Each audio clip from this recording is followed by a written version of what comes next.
Medyo kakaiba yung trajectory ni Bronny James sa NBA ngayon. Bago pumasok ang November, sinabi na ng Lakers management na di umano ilalagay si Bronny sa G League. Nakapaglaro naman siya 2 games, pero ang nangyayari, nasa G League siya, ilalagay din siya sa main roster. 2 teams yung pinaglalaroan ngayon ni Bronny James.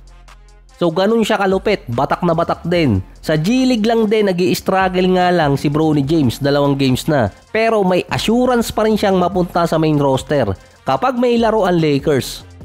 Kaya nagtataka ako nun nung sinabi nilang ilalagay nila sa G League tapos kinabukasan nasa main roster ulit. Yun pala ang totoong setup nun kapag home court lang ng South Bay Lakers paglalaro si Bronny. Hindi nagustuhan nyo ng mga fans at kahit ibang mga player sa ibang liga. Red flag di umano yung ginawa ng Lakers para kay Bronny James.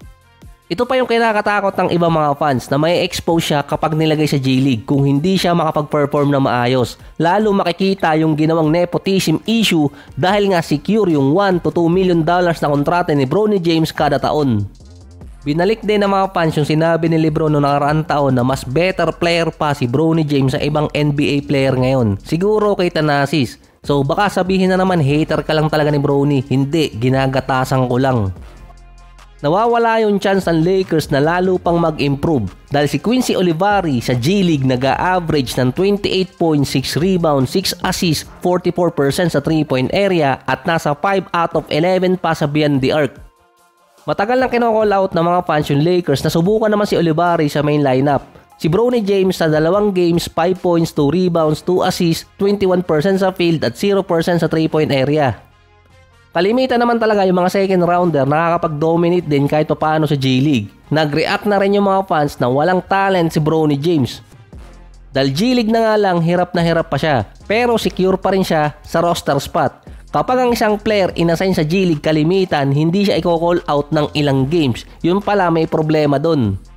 Na-highlight pa yung isang player pa sa Lakers na maganda rin yung nilalaro sa G League at pwede ding ilagay sa main roster, si Max Lewis.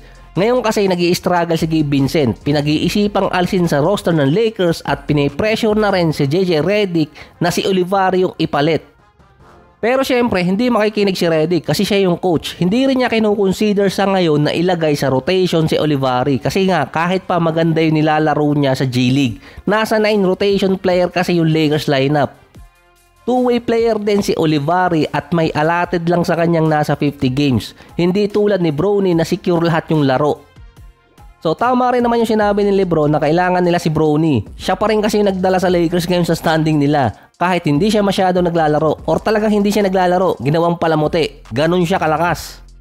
Na-criticize doon ng Lakers na nilalagay lang nila si Bronny sa G League team kapag home game nila. Ayaw maglaro ni Bronny kapag road game ng South Bay Lakers. Ayaw siyang payagan ni Erpat.